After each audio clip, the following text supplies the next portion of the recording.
Well, hello and welcome to the Not Safe for Sunday School podcast. I'm sitting down today with my boss and friend, Eric, who is the lead pastor of our church. And we're kind of just opening up this podcast, talking about some misconceptions, things that you may have heard in the church, either as a kid or as a new convert or something like that, or just over your years of being in church, that maybe haven't been explained very well or have been maybe oversimplified a little too much.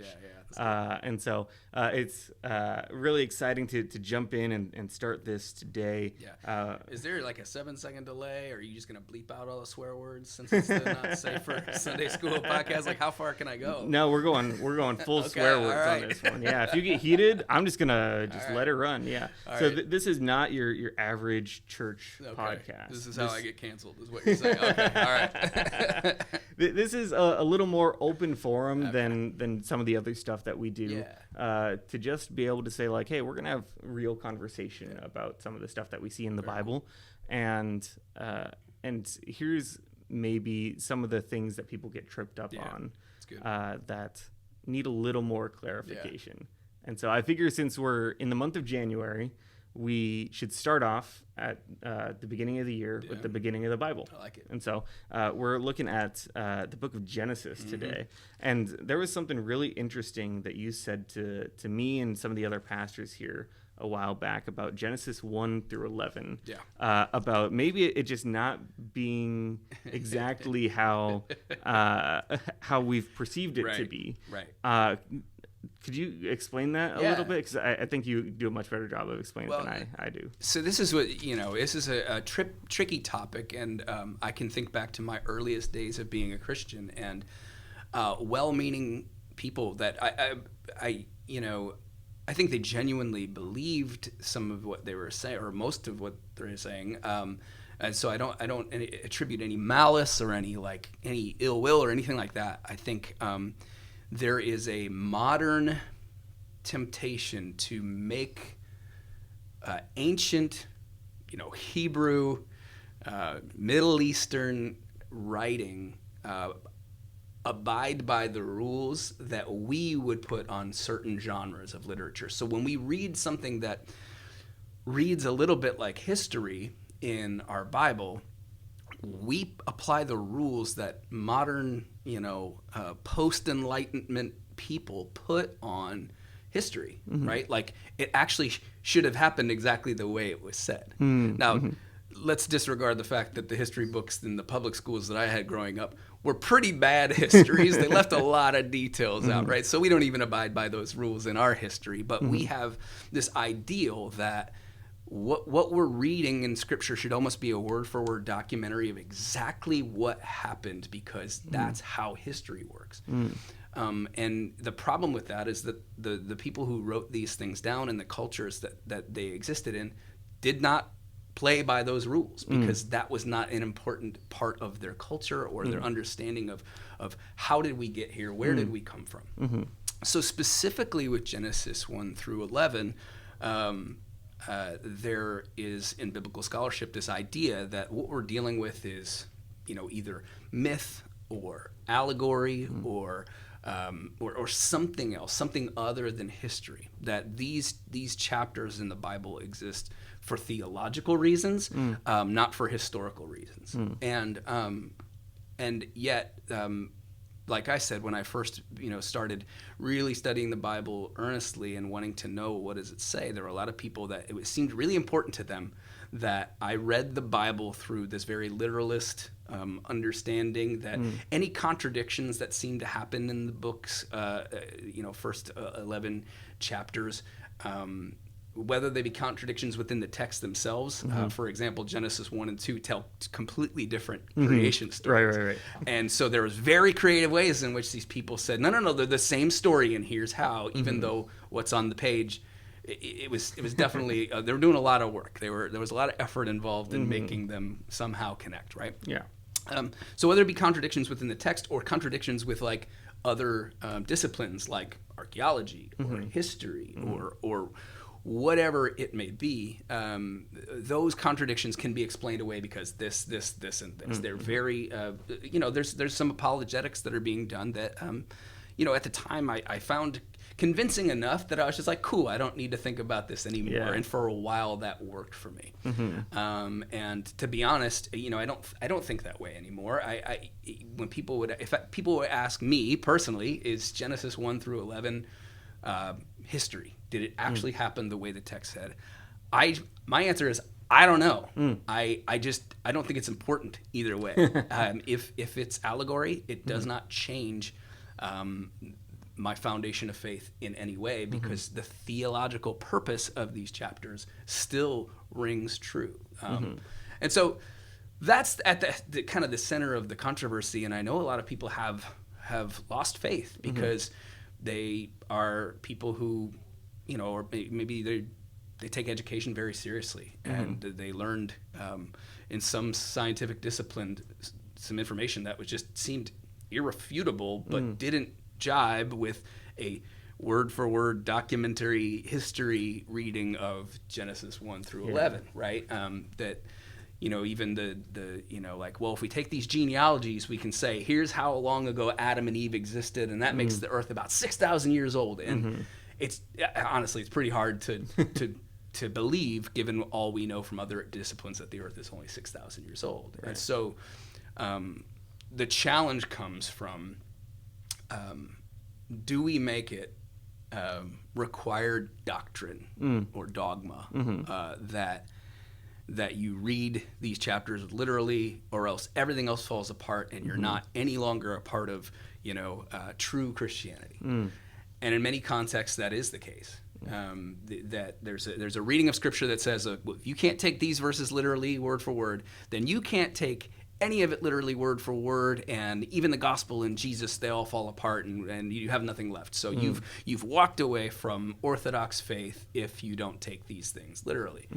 And so then people find themselves in this dilemma. Well, I don't take them literally, and if this is the choice I have to make, I guess I'm walking away. And so I don't know how long this conversation is going to last. Maybe this is like we're almost done with it, or maybe this is early on. But I want to say right now, you don't have to walk away from it. There are other ways that of reading the text that are deeply rich and theologically very important. And you don't have to, choose one or the other. You can understand what the author is, and even what God is trying to do through these texts. So that's a big, broad overview of like the issue at hand. But there's a lot more we can dig into in terms of details. Let's unpack this a little bit. Thanks for that overview.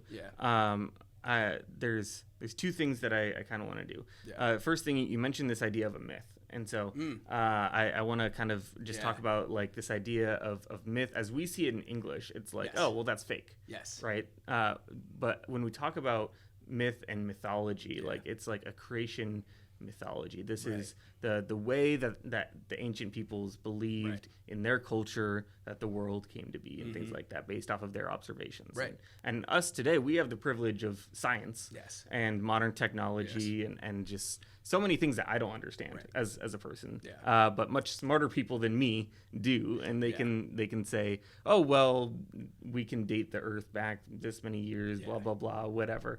And so when we're talking about a creation myth, right, it's not saying like, oh, this is the pretty flowers that we imagine how the world came to be, and we're going to live inside our sheltered little bubble. It's like, oh, this is the perspective that the people writing the Bible had on how things came about. So now I want to unpack the chapters a little bit more. There's a couple of great stories in here. And I want to kind of talk about some of the things that you've seen as a pastor and someone who kind of became a Christian, if I'm remembering correctly, as a teenager. And then I, as someone who grew up in the church and went to a Christian school. What are some of the things that we've heard and been taught about this? And then we'll kind of talk about maybe why that's not exactly on the mark of how we should be approaching these things. That's good. So Genesis 1, right, we have the creation story. And we talk about the 7-day creation and God made everything good and everything is awesome. and then God creates man and woman, Yeah. and then man messes everything up Yeah. for everyone, Yeah. and that sucks. Yeah. Like, screw you, Adam Well, and Eve. and I would even pause before you go further. Right.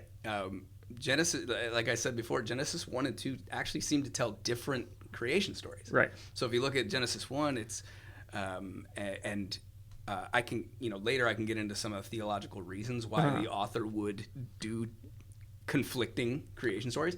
Genesis 1, it's God creates everything, and then man is the crowning achievement, the very last thing created. And then it's the opposite in Genesis 2. God creates man. It's not good for man to be alone, so let me create these other things.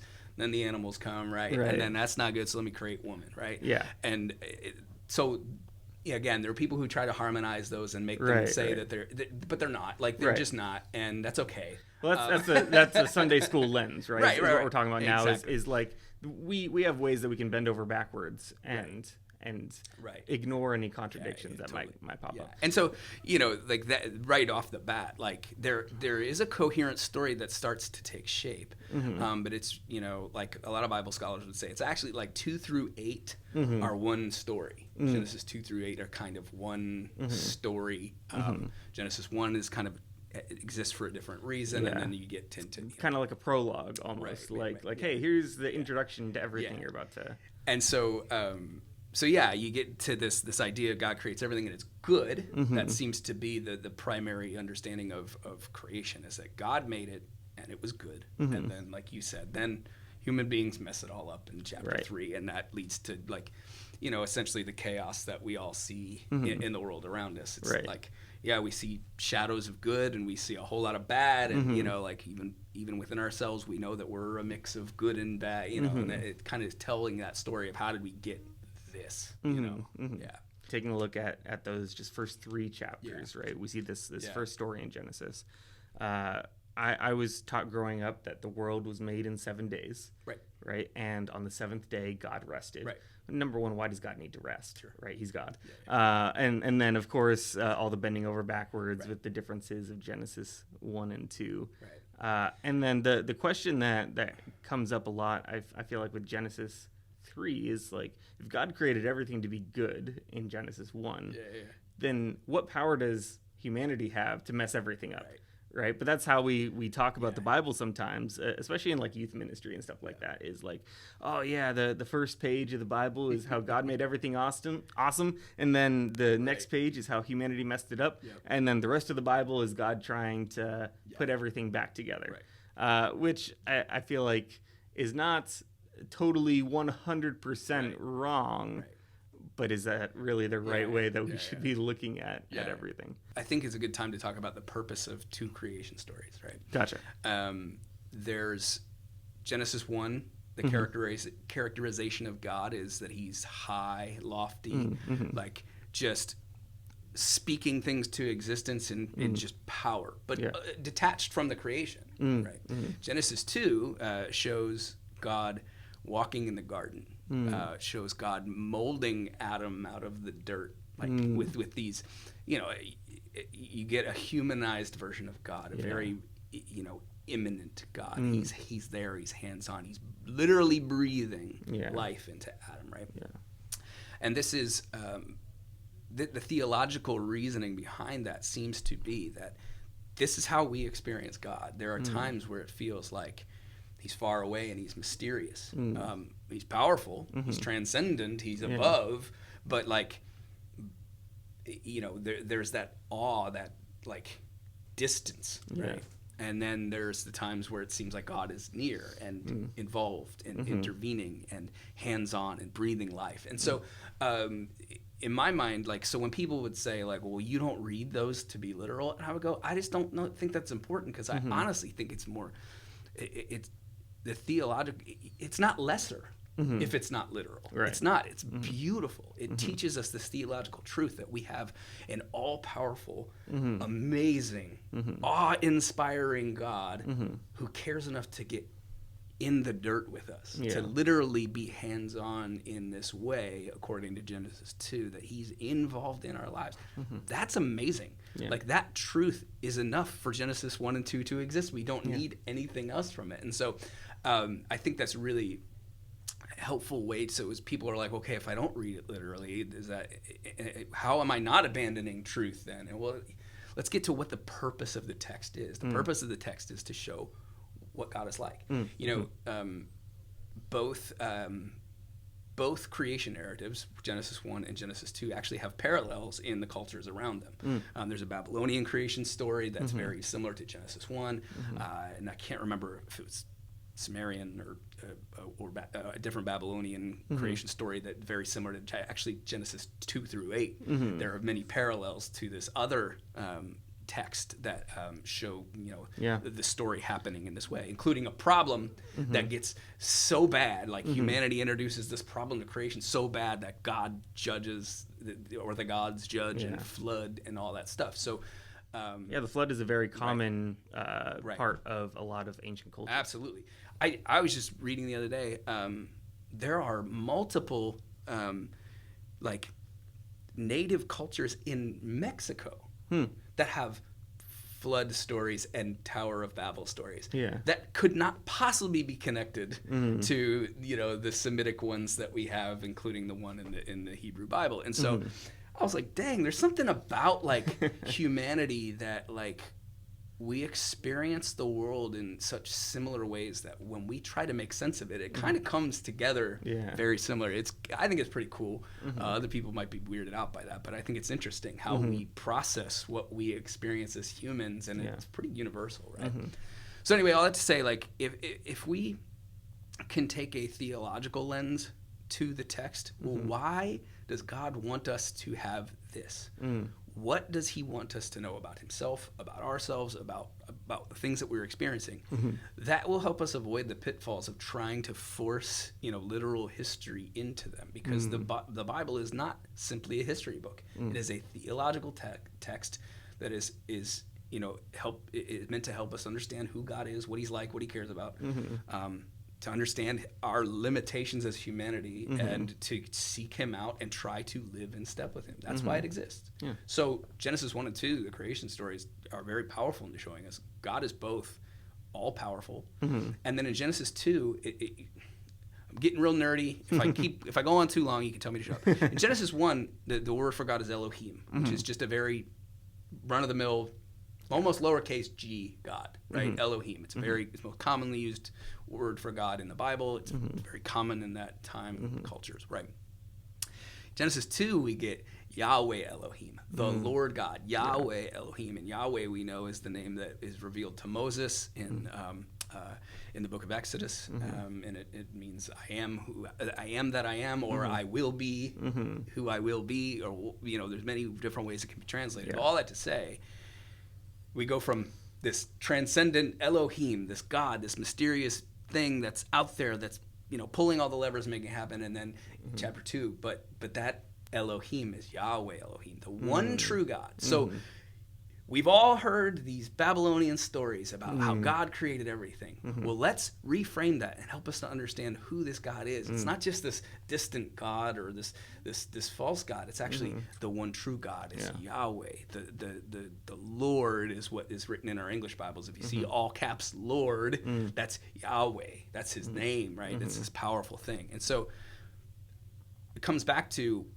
not what happens at the beginning of time and creation. It's who is behind it all.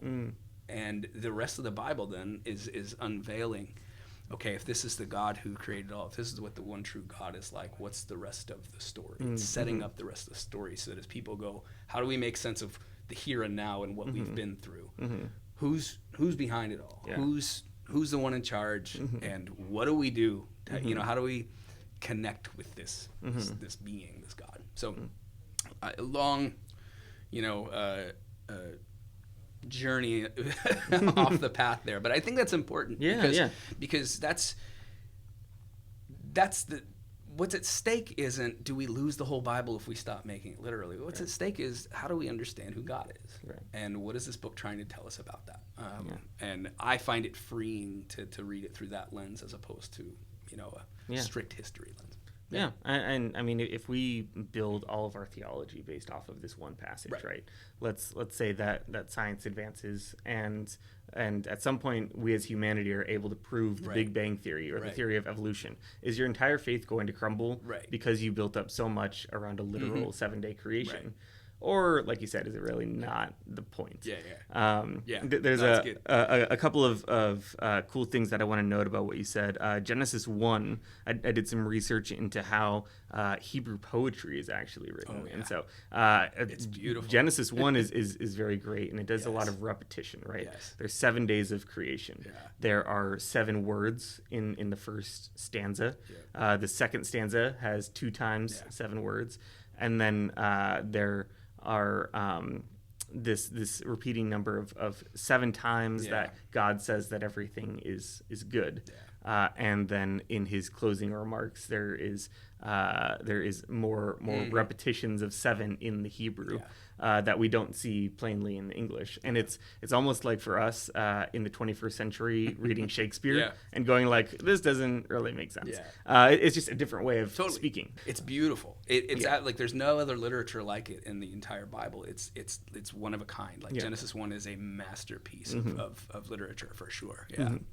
I liked what you said about like here's the creation myth that you've heard. Here's how the God of Israel fits into this. There's a couple of things there. It reminds me of Paul in the New Testament talking about like, here's all these gods that you worship, right? Let me tell you about the unknown God that you're not talking about. Exactly. Right. And I think it's important to note that if I'm correct here, that Genesis was most likely written by Moses. It's kind of hard to tell with some of these things, but my point is that like God is not going to like his scribe and saying, "Hey, write that down, write that down." That's a great point. Right. This is written much later and passed down through the generations, and at some point, right, it was written by someone, right. And they had to deal. Israel had to deal with a lot of surrounding cultures, around them. If you have better information on who wrote the Book of Genesis, feel free to jump in on that because again, that's something that I've been told, but I've learned, especially when it comes to the authors of Scripture, you can't exactly definitively say, oh, this was definitely 100% written by this person. Right. Even so, that's a great one. There's multiple. There's multiple perspectives on this, right? There's the idea that Moses wrote this because along the way there seemed to be a few mentions in the text that Moses wrote the Pentateuch, the first 5 books of the Bible. But there's no physical evidence to show that. Earliest manuscripts are hundreds and hundreds of years later. Some are likely written down in the for the first time. Now, let me be clear. That doesn't mean that these stories didn't exist. Oral tradition is the majority of human history. Oral tradition has been the dominant way for things to be passed on, right? It's likely that most of this was written during the exile. And so, and there's a lot of evidence for that within the text. You know, when you see some of the like outside influence and pressures, it seems more likely that we're talking about, you know, Babylonian than Canaanite, right? And again, it doesn't mean that Moses didn't pass these on, right? And it doesn't mean that maybe some of them weren't written down and then they were later edited or added to or whatever. But the texts themselves actually seem to come from 2 different sources completely. One that is, you know, kind of they would say, I don't even know I can't remember all the technical terms for it, but there's like the pre-Yahwist and the Yahwist sources. So one of them is, you know, clearly writing from the perspective of someone who understands that Yahweh Elohim is behind this. And so you're going to get your Genesis 2, you know, sourced from there. And then there's another that seems to like be maybe they're not influenced by that so much, or maybe, you know, existed before that, and they get smashed together by editors at some point. And so throughout the Bible, you can actually see whether it be style or whether it be like maybe a little difference in theological tone or whatever. There are these different things that you're like, well, this was probably written by the J source, and this was probably written by the whatever source. And so all that to say, from my perspective, and I hope this doesn't get me in trouble, it doesn't seem like Moses wrote these things down. He didn't give the Pentateuch as it exists to to scribes to write down. But that's tricky because from the text we understand that Moses does bring the law from God, right? So somebody is writing some of this down, right? And this is preserved whether by oral tradition or whatever. But there's a lot of theories about, when we get to later in the Old Testament, you see people like Ezra and Nehemiah. A lot of people think that Ezra is one of the people most responsible for putting this stuff together and writing it down. And so again, we don't know. We don't actually know. And I go back to the same thing I said about whether Genesis 1 and 2 are literal. I don't think it matters if Moses wrote it. Right? In the end, it doesn't change for me the heart of what the text is trying to get across. Right. We weren't there. Right. We don't know. Right. But Moses could have been someone who passed it on. Right. And like you said, oral tradition, passing it down. I think that theme of exile is really important to touch on, because that's what the prophets were dealing with, right? Ezra, Nehemiah, and that's what the Israelites were dealing with, right? They were out of Egypt, right, wandering in the wilderness. And actually, that's what we see in Genesis 3, right, with Adam and Eve, right? They are exiled from the garden, right? And so there's a lot of things that really are starting to shift our perspective here on, like, okay, maybe this isn't so much about history. Maybe this is leading up to something. And so you see in the scriptures the theological importance of the Exodus, Moses leading the people out of Egypt, right? Why does that story take on such importance for the people over Abraham's choosing or David's kingdom? And again, those things are emphasized; they are important. But the Exodus is the central story, right? Why? Well, because the people in Exodus are looking for a reason to have hope. Oh, look what God did in the past. He didn't leave them in slavery in Egypt forever. He will rescue us. They're holding on to that hope that the God who brought them out of exile before is going to do that again, right? So there's theological reasons for these texts to be written the way that they're written, which is, again, it doesn't, for me, take any of the power away. It's beautiful. It's incredible what God is doing in and amongst the people in a context. It's not written in a vacuum, right?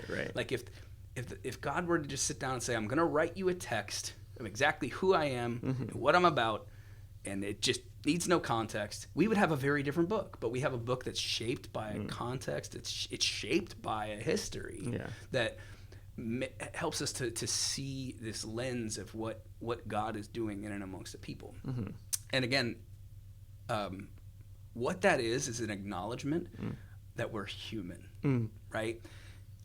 We live in a day and age where we have more information than we've ever had, and a scientific method to prove that information as best we can possibly do with the information that we have, which is a lot, right? And yet, people still believe what they want to believe. Right. Isn't that fascinating? Yeah. Like, people can watch the same thing unfold on a news channel and have completely different ideas of what actually happened. And they'll make up their own alternative facts. If it's a podcast, you can't see me doing air quotes here. They'll make up their own version of it that couldn't possibly have happened from what we saw on video, because we will believe what we want to believe. And so for those who get upset at me for saying, like, hey, it's okay that the scriptures are somewhat subjective and not perfectly objective, that's humanity. That's who we are, right? Like, that's just a part of our limitation. And so we can only access truth through even those limitations. What I think is beautiful about the scriptures is that God condescends to our level. He enters into and speaks to us and through us, through the authors of Scripture, in ways that we can access. Not in these perfectly high, lofty, objective ways that we wouldn't understand, because he's God and he's His mind is unsearchable. Like, how can we understand him, right? But instead, he speaks to us in ways that we can understand through language, through culture, through all sorts of things. So another, lengthy rant about this, but I think like as we get into it, it's okay that the scriptures are what they are. Let's let them be what they are. I think it makes it more beautiful. I think it makes it more compelling. It makes it more relatable. Like I can get into the mind of a person in exile who's reading the Exodus narrative and going, okay, we can keep pressing forward, and we need to lean into faithfulness to God, because that's what's going to lead us to our freedom eventually. We rebelled, and now we're in exile, but if we come back to God and we're faithful and we do what he's asked us to do, he'll free us like he freed Moses and the people, right? Yeah, I want to bring it a little bit back to Genesis. Yes. Right? No. But we are building to something, right? And of course, we're building to Exodus and things like that, and the theme of exile. We're looking at these things and saying, okay, maybe we're not understanding them, we're not reading into them correctly. And then we come to this story in Genesis 4 about Cain and Abel. And this is so mind-boggling when you actually dig into it, because this story like doesn't seem to have a point in some ways. And so what we grew up kind of hearing in Sunday school is like, well, God really loved Abel, and his sacrifice was good, and Cain's sacrifice was not good, and so God was mad at him. And so then Cain got angry and killed Abel because he was jealous. But where does that actually say that in this passage? It's one of those things where we like to add meaning to these things that aren't here. And that's also kind of the point. And so it's this extra nail in the coffin, so to speak, of like, this isn't meant to be a literal, like we're reading a history textbook. And more so where we start to see the Bible like a mirror. And it's like, okay, well, we see that both Cain and Abel make sacrifices, yes. We see that God looks favorably upon Abel's sacrifice and not Cain's, right? Then Cain gets upset and kills Abel. At what point does it say that he was jealous? I don't know. We can read the passage here. Right. Does he say sin is crouching at your door? Right. He says to Cain, this is God. He recognizes something going on with him. Right. Genesis 4:6. Right. Then the Lord said to Cain, "Why are you angry? Why is your countenance fallen?" And it's almost this time. And if you do well, will not your countenance be lifted up? And if you do not do well, sin is crouching at the door. Right. And so he's saying, Cain, why are you being all moody? Like I liked your brother's sacrifice, right? But that doesn't mean that like the world is over for you. Like, this is almost a mirror into humanity of like what happens when we don't get our way. And so it's this opportunity for us to reflect and say, okay, well, maybe this isn't a history of like there's no stanza at the end of chapter 4 that says like, and here's the moral of the story. You're kind of left to figure that out for yourself. Yes, to some degree. And also, I think the answer is found by looking back. So in Genesis 3, what does it say about the curse that comes from eating from the tree of the knowledge of good and evil? Part of it is going to be enmity between your offspring. Right? There's this idea that like humanity was united, which is funny because if you read it literally, there's only two people, so it shouldn't have been that hard to stay united, right? But the bigger theme is that there's a united humanity to some degree, and that part of the curse of us deciding for ourselves what is right and wrong is this. So Cain has decided for himself what is right. Instead of allowing God to be the one who decides what is right. And when that doesn't go the way he thinks it should go, instead of going, oh, I was wrong, I need to correct, he gets mad at God or his brother or everything. And he allows that sin into his heart, which ultimately leads to the murder of his brother, right? the world's first murder, right? Yeah. And so I think that's a bit what he's doing is like Genesis 3 is this thing of like, here's how it all fell apart. And then 4 through 11 seem to be like, here's like the fulfillment of what God said would happen. This is the curse that came from this initial rebellion of essentially, the theological understanding here of Genesis 3 is the tree of the knowledge of good and evil is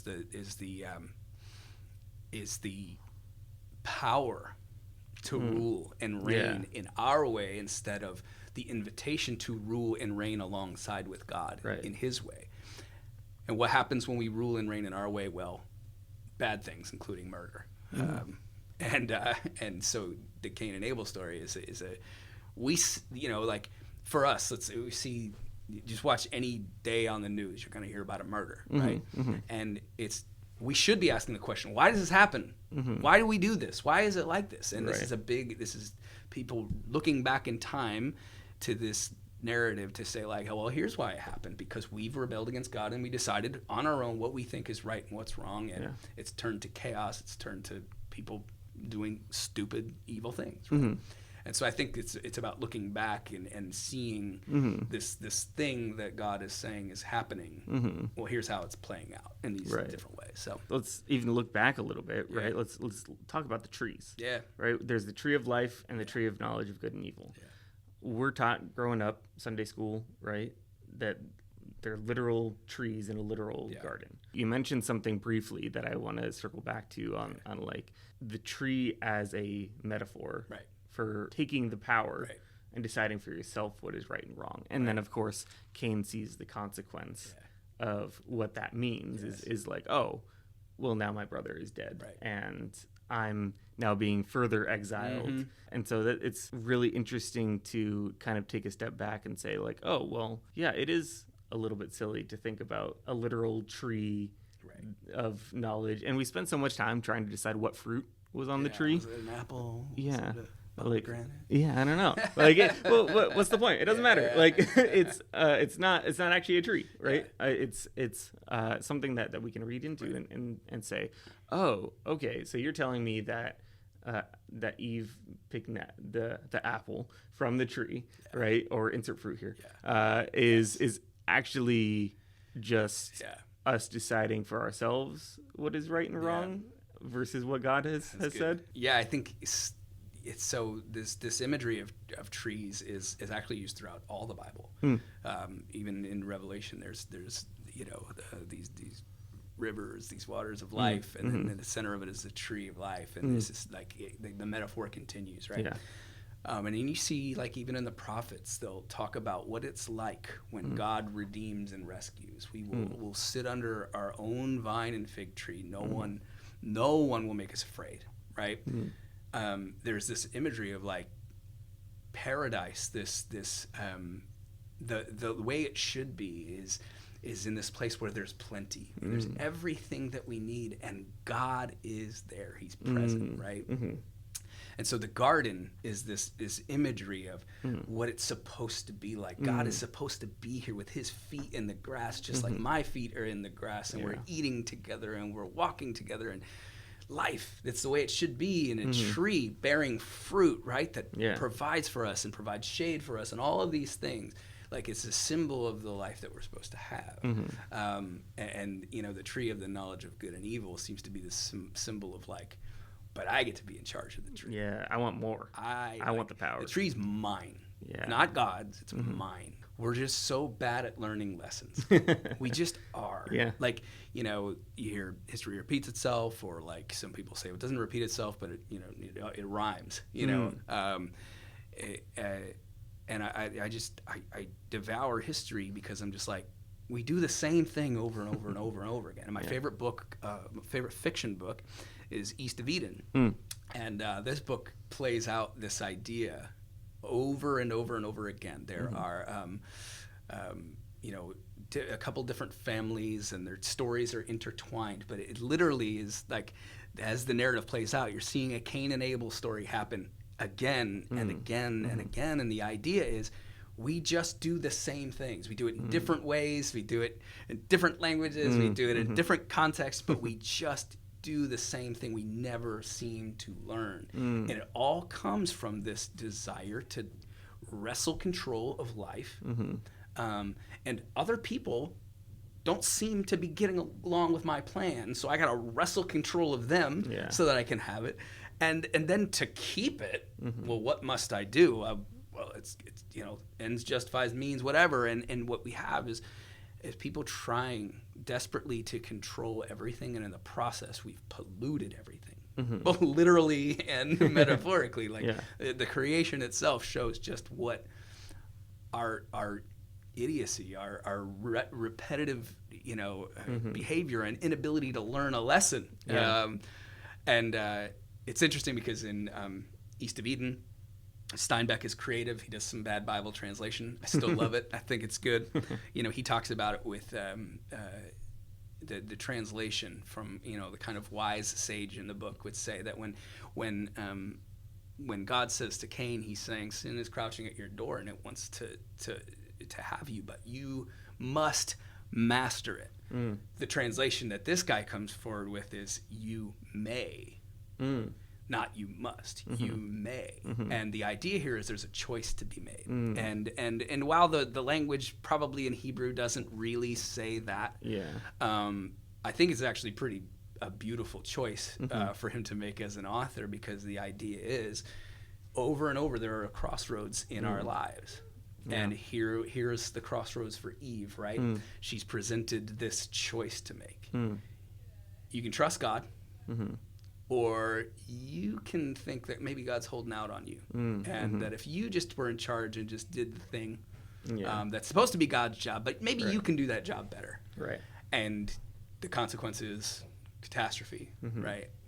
And it's the story of humanity played out over and over and over, and you see it on a big scale. The quest for power corrupts everyone who eventually has it. That's my Anabaptist coming out. The search for worldly power, no matter how well-intentioned at the beginning, just doesn't end up well. Right? And it hurts so many along the way, and it corrupts the people who are seeking the power until they're unrecognizable, And so it's the story of humanity, and we just do it over and over and over again. And so I think so much of Genesis 4 through 11 really are this here's how it keeps happening. How it keeps happening. Everything is patterns and cycles. It's not that that God made humanity stupid. Right? And that we just didn't have any knowledge of what is right and wrong. Right? But we want to seize that control for ourselves, right? We want to be the ones in charge. We see that in the book of Job, right? God shows Job all of creation. Job is a whole nother thing to unpack, but that's a later podcast.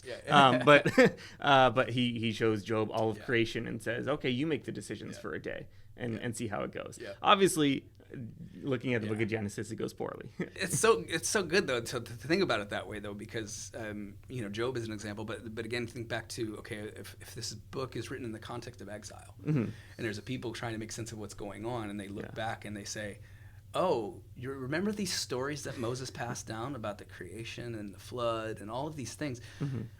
Every time we try to take things into our own hands, it turned to disaster. We wanted a king who would be like the powerful kings and make us world players on the stage of everything else. And then these kings were just like everybody else, and they worshiped false gods, and they didn't fight for justice. And so God allowed us to walk away from his presence, and it turned into disaster, and that's how we got here again. And so, for people in exile, it's powerful. Like every time we try to take control, we want to be the kings and queens of everything. We train wreck the whole thing. So it's back to the theological explanation of how did we get in this mess that we're in, and does God care? Is he going to do anything about it? And that's so much of the initial chapters of Genesis. Let's dive into that mess a little bit, right? Yeah, let's do it. And move forward, right? Genesis 5 gives us what I like to call kind of like a time skip in the Bible, and it's basically just the lineages of like, here's how we get from this story to this story. It is a time skip. This is one of the I don't want to skip over it too quickly, because these genealogies are for the literalist approach, what is believed to be the silver bullet. Look, It's a detailed list of everybody who existed between so and so and so and so. Right. It's history. They're writing it down for history. One, the genealogy, the kind of like informal genealogy at the end of chapter 4 and the genealogy in chapter 5 don't actually match. There's theological reasons for why they're doing this, and all of the genealogies in Scripture actually have theological reasons. When you go to the New Testament, Luke's and Matthew's genealogies don't agree because there's a reason for that. They're writing this with a purpose, and it's not to be perfectly historical. So, for example, I was just listening to a podcast, a history podcast, because that's what I do, and it was about people called floppers, people who would fake injuries or get actually injured on purpose so they could get insurance payouts, right? And they would just move from town to town, and they would just change their name, and this because it's the 1800s or early 1900s. Nobody's there to stop them because nobody's carrying around a social security card or a photo ID or anything like that. You can just change your name. So, like, if that's happening 200 years ago in the United States of America, like, do we really think that detailed records were kept at that time that took a genealogy over a span of hundreds of years or whatever it is? Like, and again, it's not to take a shot at the genealogies and to say they're not important. It's to say they exist in these pages for theological reasons, not to say, look, this is the exact timeline and this is how, it's okay that they're not perfect genealogies. It's okay that they're not complete or whatever. There are theological reasons they exist beyond, see, I proved it to you. This is how many years this happened or whatever. Of all the stuff in Genesis, it's the thing I've studied the least, but it's the thing I've actually most recently become curious about because I'm like, why genealogy then? And so, I've got some kind of cursory answers that I'm thinking through, but I'm not going to bore you with it all now because I haven't worked it out or read enough on it yet. But, no, definitely. And this is why we're sitting down talking about this, because there's things that you've been told and you've been taught and conditioned with just growing up over the church. A lot of it has Greek influence. And then you take a look at your Bible as an adult and you're like, wait a second. I feel like I'm missing something here. And so that's the whole point of this podcast is just like revisiting some of these things. And so maybe we'll do another episode on lineages in particular at some point. But I want to go forward to the corruption of mankind. Is what it's called in my Bible. But we have 6, 7, and 8 and 9 is kind of the story of Noah. And we see that in chapter 6. We won't jump into the Nephilim a little bit. That's a whole nother thing to unpack. Right. We'll focus just on the humans in this story right now. Thank you. Yeah. we see in chapter 6, verse 6, the Lord was sorry that he made man on the earth, and he was grieved in his heart. And we kind of skim over that a little bit in the church. And then I guess a summary of what comes next is God looks at Noah and he's like, hey, man, you're not too bad. And build a boat. And that's kind of... You're the least worst. And so he builds a boat. Everyone thinks that he's crazy. And then it rains for 40 days and 40 nights, and he has all the animals 2 by 2. And that's kind of the approach that we take. Yeah, it's a great, it's a classic Sunday school story that is great imagery for sure. And then all of the waters go away, and there's a rainbow. And it's nice. It's a nice thing to think about if you don't think about it too much. But then when you think about it just a little bit more, you're like, wait a second. So all the other life on the earth gone. What's so special about Noah? Why is God sorry that he made humanity? Did God make a mistake? Like, does God make mistakes? That's a good question. The way I see it now, and maybe it's just again, everything's through a human lens, right? Trying to understand this through a human lens.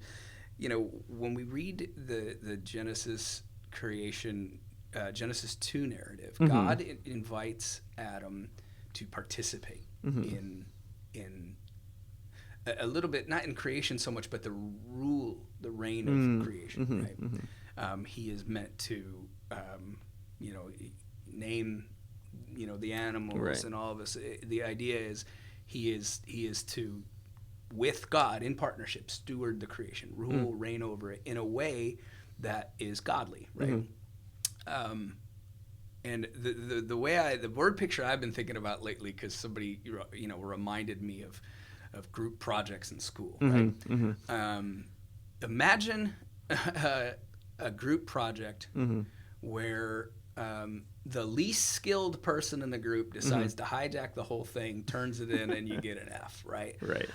Most of us have the other version of that story. Like my 2 senior projects were group projects for media production. I had to do a single cam thing and an advanced audio video thing, and I did all the work for both projects. And I remember this dude came up to me on graduation day like, did we pass? I'm like, what do you mean we? And I didn't tell him. I was like, I'm not going to tell you what grade you got. You can find out when you get your transcript. Maybe you graduated, maybe you didn't. I was such a jerk about it. I was mad. I did all this work. Anyway. Fair. Right. Fair, yeah. But imagine it going the other way of somebody doing all, like, just hijacking the project and messing it up, and it's beyond repair, even though, like, you were like, I trusted you, man. I trusted, and so this is a part of, the question, did God make a mistake? It's you can get into all sorts of theology, and somebody in our congregation will probably argue about this with me on Sunday, about free will versus predestination. Right. And Genesis seems to pose this kind of open God to saying, like, I won't force, I won't mandate. Otherwise, if it all is all predestined, God is the author of all the evil we see. Right. Like, this was his plan. Yeah. That's really bad. Yeah. Or is he saying, I'm going to create a being that can participate in the goodness that is me and in my creation, and obviously for them to truly love me and to truly love life, they have to have a choice. They have to be able to choose, and that means they could choose something else. And so much of life isn't us choosing evil, right? Like, so many of the things that we prioritize over God aren't actually bad things. They're just not ultimate things, right? And so that's so much of what's at play here, is that we run after things that aren't God and prioritize those things over God, who is the giver of all good things in life, and it ends up being catastrophic because those things can't deliver on their promise. They can't do what only God can do. So all of that to say, like, God is presented here as open, as I'm not going to dictate what happens next. I want you to choose the right thing. And when humanity does that, it seems to go well, and when we don't, it seems to not go well. Again, back to the wisdom stuff that we were talking about in our sermon series on Proverbs, is that's the way the created order is, right? There's this idea that, and it's all throughout the wisdom literature, that God is this good creator, and everything has this order to it.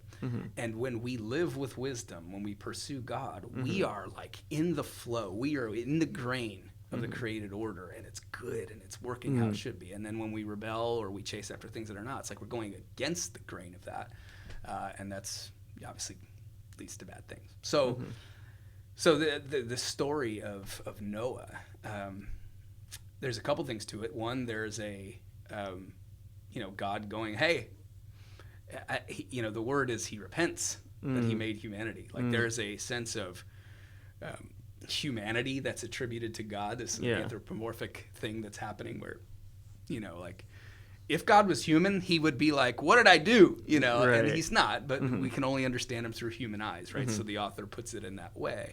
But there's this acknowledgement of, like, I gave them the choice, and they keep choosing wrong. They keep doing what's right in their own eyes, and it's a mess. They keep choosing, to eat the fruit of the knowledge of good and evil, which is the ability to choose for myself what's right and what's wrong, right?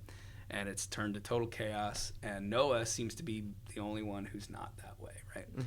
The reason I think the author or authors of Genesis tell the Noah story is this idea that God's starting over. It's a new Adam. We actually see this fleshed out in the New Testament really well, where Jesus is called the new Adam.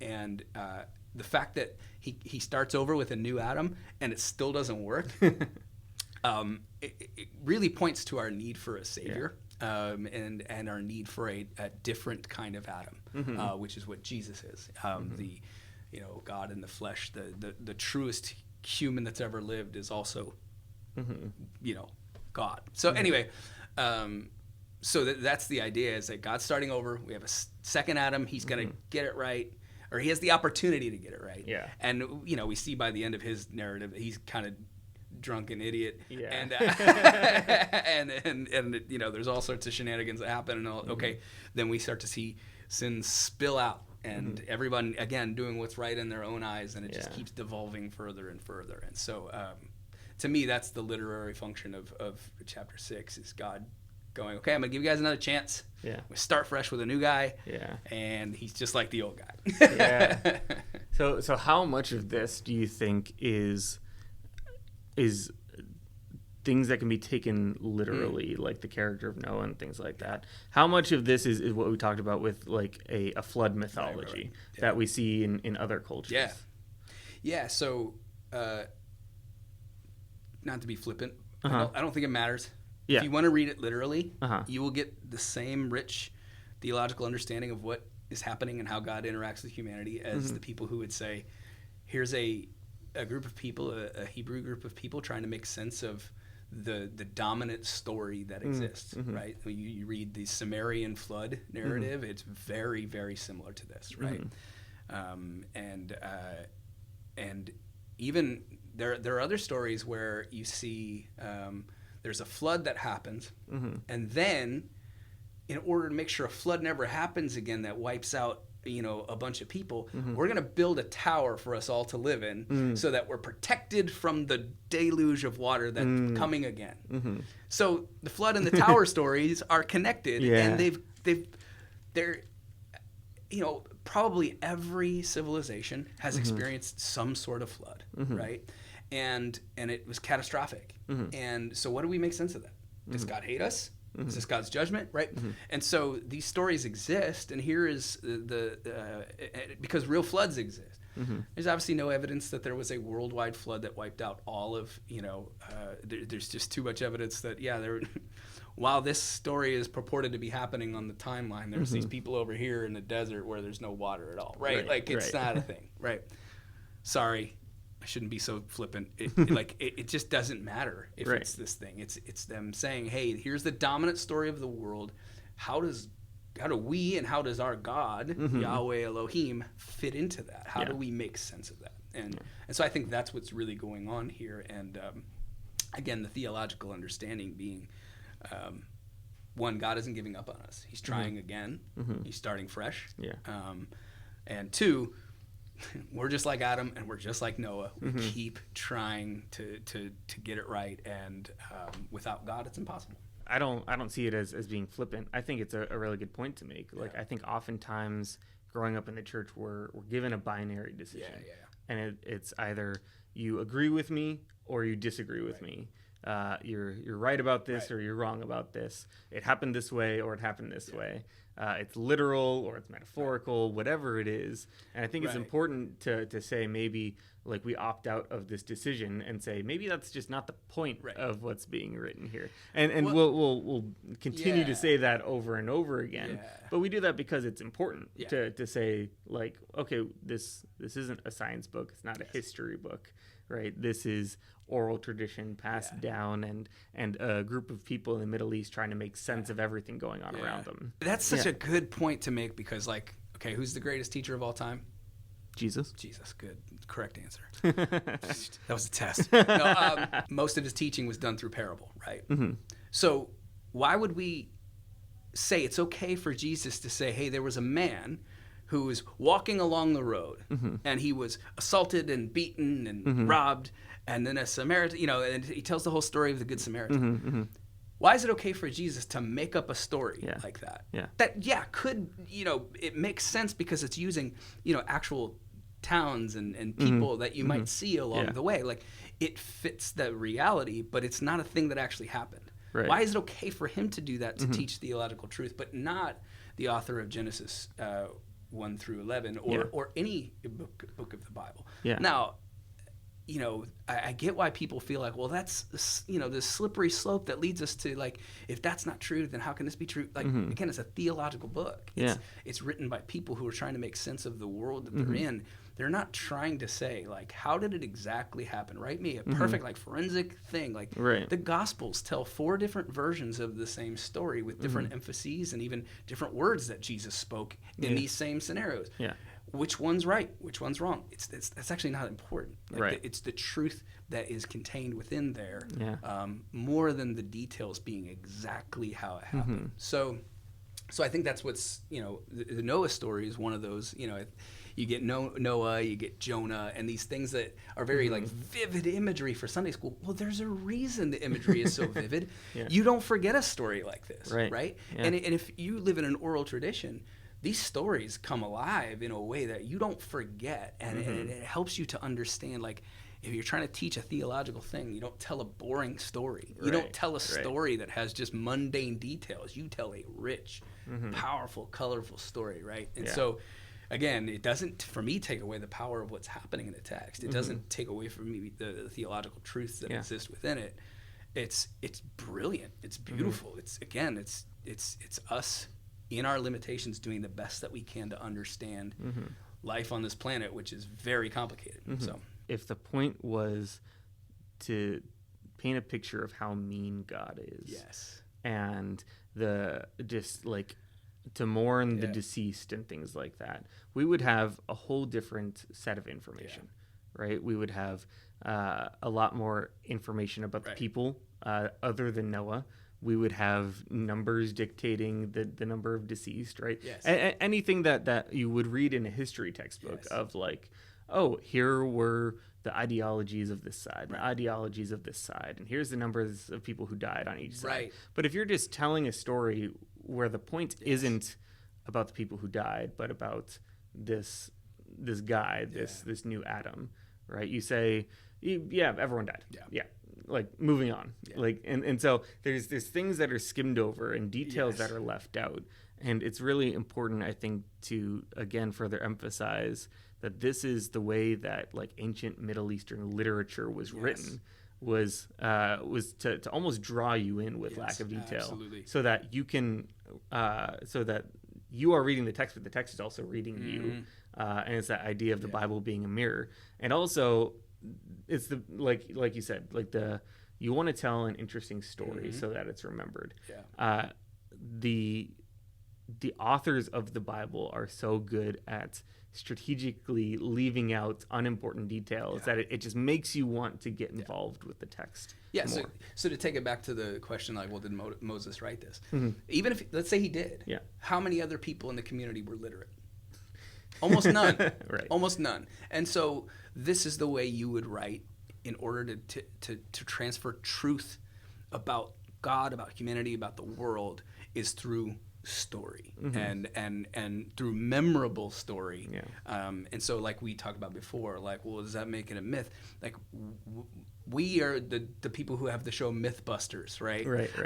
Like, we think of myth as a bad thing, as opposed to, like, it's a cultural thing. It's the way that we remember in order to grasp something bigger than the story itself. And in the story is the truth, even if the details of the story aren't word for word exactly how it happened, right? And I think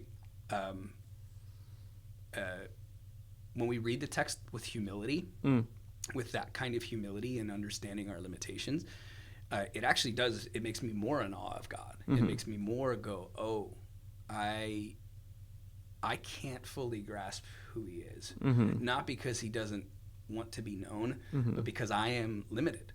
I can only know so much. I can only understand so much.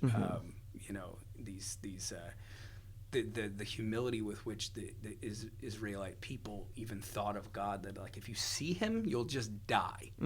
I've often heard this phrase, God can't be in the presence of unholy sinners.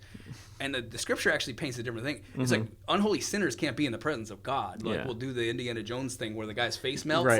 The idea here is that, like, he's like this refining fire, and if there's anything within me that's sinful, it'll burn it up. And if I'm full of sin, I'll be burned up completely. Like this is the imagery that we get in the scripture. And when we think we've mastered this text, we've lost the humility to say that God is transcendent. Chapter 1 of Genesis. There's mystery here. He does draw near, but he's still other than. He is not like he can't. You can't wrap your mind around him completely. And what if that's okay? You know, like what if that's the downside of humanity, is that so much comes from our curiosity and our quest for knowledge. But the one thing that flew out the window, I think, especially in the Enlightenment period, is that, like, no, we'll solve every problem through knowledge. Like, right now, what's the trend is these super billionaires trying to figure out, how do I not die? How do I live as long as possible? And it's just, bro, it's undefeated, man. Like, you might prolong it a little bit through science, but, like, we have this problem that we cannot solve. And our knowledge, instead of making us humble and saying, hey, I'm finite, there's only so much I can understand, and I'm going to just keep trying and studying because I'm curious and I want to know God, but I have to be okay with the fact that he's God and I'm not. Versus no, we can do this. You know, that's the Tower of Babel mentality. We will build a tower to be in the heavens because we want to be like God. Right? We want the seat that God has. Yeah, and same thing as the garden narrative. Same thing as we want the control. Right. Yeah. We don't want to approach things with humility. We want to have it all figured out. We want all the answers. Exactly. What if having all the answers isn't the point? Exactly. Right. Yeah. And what if a good, healthy understanding of our finiteness, our limitations, is actually really good for us? You know, which, you know. Then you read Jesus' words and you're like, oh, that's kind of his whole thing? Okay. We are coming up towards the end of these passages here, but we talked about this idea of a new Adam, right? And so obviously we have the first Adam, right? And then we see it kind of repeated with Noah, right? We see it repeated again in Moses, right? We see it repeated again with Abraham, right? We see it repeated with the kings of Israel, right? Finally, the people of Israel are like, we need a king, but not you, God. We want a human king, right? And so they got real close, but they missed it. And then right, and then eventually we get to Jesus, right? Chapter 11 here, we move from the flood narrative. We have another chapter 10 is the descendants of Noah, and then we come to 11, which is kind of seems a little disconnected from the rest of it, but understanding that the flood narrative and the tower narrative were very conjoined and connected stories in the ancient Middle East. That kind of paints a better idea of what that is. And this actually hit me recently, and I even see a footnote of it in the Bible. Oh, nice. But we talked about the story of the Tower of Babel, right? Humanity wants to be like God, so they build the tower to heaven. God says, okay, none of you speak the same language anymore, right? And everything is scattered, right? The Tower of Babel is kind of like the origins of Babylon, right? And it hit me just like 2 weeks ago where I was like, oh, Babylon. Well, that makes sense. Like, why didn't I make that connection in my mind sooner? But then it makes even more sense when we realize that in chapter 12, which we're not going to go into too much, but chapter 12, we start getting this guy Abram, later named Abraham, and he is journeying out of Babylon. We touched on it a little bit already. What is the Tower of Babel? And obviously, it seems like it's a repeat of the garden, right? And we want to seize control. We want to be like God. We want to live forever. Why does God need to separate all the languages? Is again asking the question: is that a literal thing that happened, or is that just another way of ancient Middle Eastern peoples explaining why we speak different languages? Yeah. So again, this is one of those things like, okay, if this is related to Babylon, why would that take such precedence in a book that in a series of writings like the Pentateuch, where it's the Canaanites that are the biggest problem, not the Babylonians, right? Which seems to suggest a much later date and non-Mosaic authorship, right? Because Babylon is somehow back in the forefront of this book that really shouldn't involve Babylon all that much, right? So that's an interesting piece of it, but it goes back to this same idea of there's a flood narrative in Samaria, right? There's a Tower of Babel narrative. It's not called the Tower of Babel. It's different, but it's the same concept, so to speak. Yeah. And there's multiple different versions of this in different cultures, and you know, the different narratives and different cultures seem to be trying to explain some other cultural phenomenon, but they're all trying to figure out, like, there's always a moral to the story. See, this happened and that's why blank. So exactly what you said there at the end is that, like, why do we speak different languages? Like, why is this, like, why, you know, wouldn't it be easier if we could communicate more easily? And, you know, we've got now thousands of years of hindsight and linguists who understand, like, you know, if you are listening to someone speak Spanish, you're going to pick out words that you go, oh, that's very similar to this English word, right? How did those things, like, merge together, or where did they merge away from? Like, how did we get, like, we have some ways of understanding that now that, of course, they didn't have then. Right. And so, yeah, it's this, like, it's almost like it's like a, hey, humanity should be united. We're not. This must be some sort of curse from God for something that we did. And what kind of thing do? We try to usurp God, right? Yeah. And you know, so what would be the easiest way for him to confuse us and keep it? Was God really threatened that they would build a tower to heaven? If you think the earth is flat, maybe. Yeah. Apologies to the flat earthers out there, but, like, we've now sent rockets to space. Like, what were they going to build this thing to? You're going to run out of oxygen at a certain point, right? Like, did we miss heaven, like, on the way up? Right? Did we miss it? Is it, like, somewhere between, like, the, you know, the stratosphere and the what? I don't know. Yeah. I don't know science. I don't know. I ask my wife; she knows how that works. But again, it's like, here's a story that we've heard. That's dominant in the cultures that surround us. It's kind of just taken for granted that this story is a part of, you know, the history of mankind to teach some moral truth or another. And so this version of it is to make sense of why we speak different languages. Again, so much of the meaning I would read back into the Genesis 3 curse, right? In the curse of Genesis 3, you have all of a sudden there's man lived in harmony with creation. That's not a thing anymore. And then now it's going to be really hard to live in this land. It's going to require a lot of work, and it's going to be dangerous. It's going to be painful, all of this stuff, right? So our relationship with creation, jacked up. Our relationship with God now. He was walking with us in the garden. Our feet were in the same grass as his, and now there's distance. And we do interact with God, but it doesn't feel like you and I sitting at this podcast table, where I could reach across and grab your Bible and take it. Like, it doesn't feel like that with God. There's some distance and mystery and the closeness that we want, we never seem to fully achieve, right? Yeah.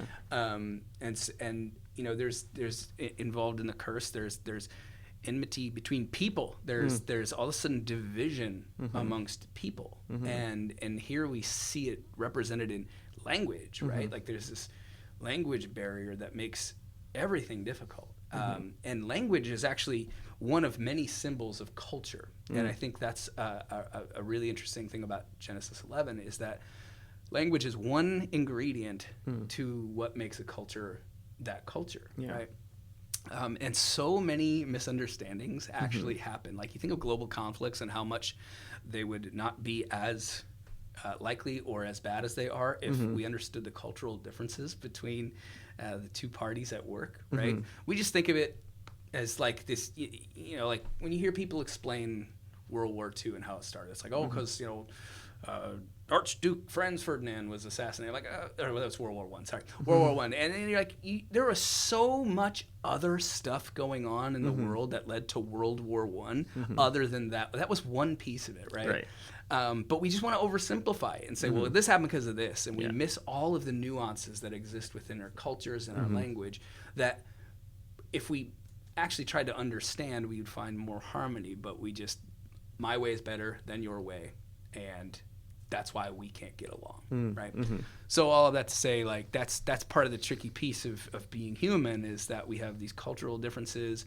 It would be so much better if we could just speak the same language. And here we are in this mess because we can't understand each other. It's part of, essentially part of the curse that what we forfeited when we decided to take control of our lives and the world around us was peace between humans. And so we lost peace with God, we lost peace with creation, we lost peace with each other, and then ultimately we see like we lose peace within ourselves. We're not right. Like we're twisted up, and that plays itself out through the scriptures as well. And so that to me is a lot of the theology that plays out from Genesis 4 through 11. This is the outworking of this decision that these people made, and not just these people, because all of humanity continues to make that same decision of trying to be the king, queen of their own life. The people of the ancient Middle East, specifically the people of Israel, would have taken a look at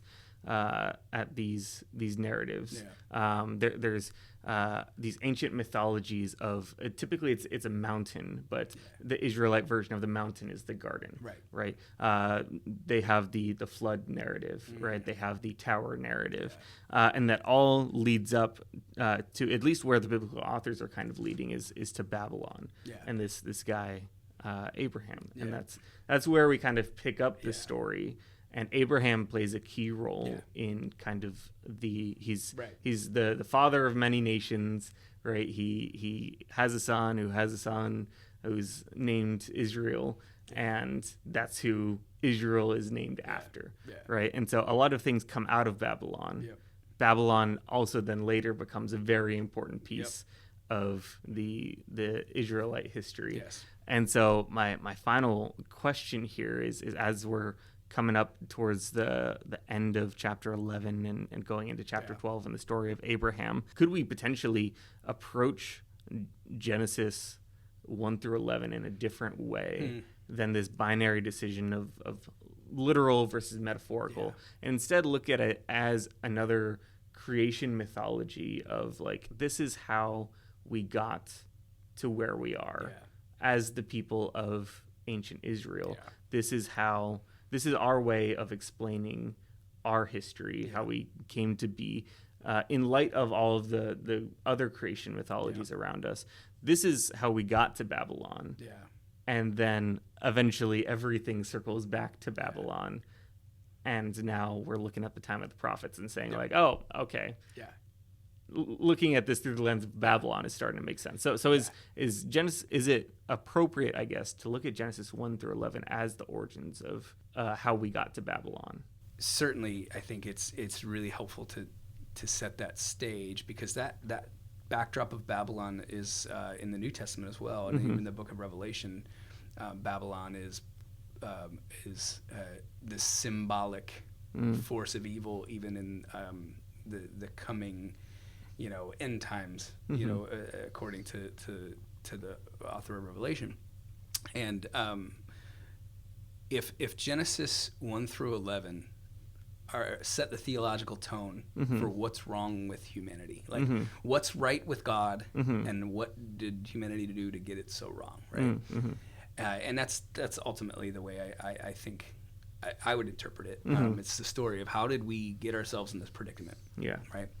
And then Babylon, all the way to the very end of the Bible, in the book of Revelation, is a symbol of an empire that seeks to compete with God. And you see that in actual Babylon and Assyria, which eventually those two nations separately capture the people of Israel, send them to exile, occupy the land, all that stuff. They're eventually, multiple different, the Persians get in the mix a little bit, and the Roman Empire eventually becomes the dominant force. And when the author of Revelation is writing about Babylon, it's code for Rome. And the reason they don't say Rome is because it's not just, a one-time thing. This is a story of humanity. Right. Babylon keeps happening. It's a pattern. It's a new name. Yeah. It's the same thing. Yeah. And this is the story from the beginning. God said, rule with me. We said, no thanks, we'll rule our own way. And the end result continues to be Babylon. Yeah. Whether you call it Babylon, Rome, well, the Greeks, whatever, the dominant empire of that day is the symbol of rebellion against God and trying to do things your own way. And so you see the prophets speaking out against these powerful nations that are harming their own people, harming God's people. And then you see the Israelites being judged because they're trying to be like the Babylons of the world. And so they receive, their punishment or the removal of God's protection or whatever, however this story plays out. But all of it sets the story of like this big symbol of Babylon as the outcome of rebellion of God's rule and reign. And I think that's what you miss if you read it through just pure, history. Give me just the facts, and this is what we think the facts are. But if you're reading through a theological lens of a group of people trying to make sense, and that group of people continues to try to make sense of it, because even after Jesus, Babylon is there in the form of Rome, and Babylon will come again in the form of the British Empire, and it, on and on and on it goes. This is a story of humanity, and so what does it look like to resist that? What does it look like to live under God's rule and reign, even in a world where there are others who are trying to compete with God? And so it's so much. I think that's one of the beautiful things about Genesis 1 through 11 is it just sets the theological framework for all of what's to come in history to understand how do we get here, what should we be doing, how do we make sense of where we're at, does God care, and if so, what is he doing about it? And so I think that's the beautiful thing about the Bible is while it's written by many authors, and there are many different purposes and styles and genres and all that stuff, you can see it come together because there's this universal thing that we experience as humanity, that even the way that we try to explain and understand the creation of the world and how we got to it, the fact that there are people across the globe that have come up with very similar stories to try to explain it. You're like, there's something about it that speaks to us, that draws us in and makes us go, okay, I want to know more. I want to know what God is like, and I think it's really beautiful and powerful. Long way to say, short. Yes, I think Genesis 1 through 11 is a big. It's a precursor to say, like, okay, how do we understand how we got here? And Babylon is this now looming character that's going to work its way through the entire scripture. A little bit of foreshadowing to the rest of the Bible.